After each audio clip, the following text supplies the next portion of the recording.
મહીસાગર જિલ્લામાં એસટી બસના ચાલકે કોન્સ્ટેબલનો જીવ લીધો હોવાનું સામે આવ્યું છે। મોરવાથી અમદાવાદ જતી એસટી બસનો દરવાજો ચાલુ ગાડીએ ખુલી જતા બસમાં સવાર અમદાવાદ જિલ્લામાં પોલીસ કોન્સ્ટેબલ તરીકે ફરજ બજાવતા રામસિંહભાઈ બેદી ફંગોળાયા હતા। ઘટના વાંકડીથી ગોદર તરફ જતા માર્ગ ઉપર વળાંકમાં પૂરપાટ ઝડપે આવી રહેલા એસટી બસનો દરવાજો ખુલી જતા બનવા પામી હતી। ઘટનાને પગલે તાત્કાલિક ધોરણે રામસિંહભાઈ બેદીને ઈજા પહોંચતા તેમને સારવાર અર્થે હોસ્પિટલ ખાતે ખસેડવામાં આવ્યા હતા, જ્યાં તબીબ દ્વારા 40 વર્ષીય રામસિંહભાઈ બેદીને મૃત જાહેર કરવામાં આવ્યા હતા। બનાવને પગલે સંતરામપુર પોલીસ મથક ખાતે બેદરકારી દાખવવા બદલ એસટી બસના ડ્રાઈવરને કંડક્ટર વિરુદ્ધ ફરિયાદ નોંધાઈ છે।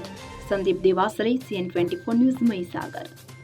હવે જુઓ દેશ દુનિયાની તમામ ખબરો તમારી આંગળીના ટેરવે।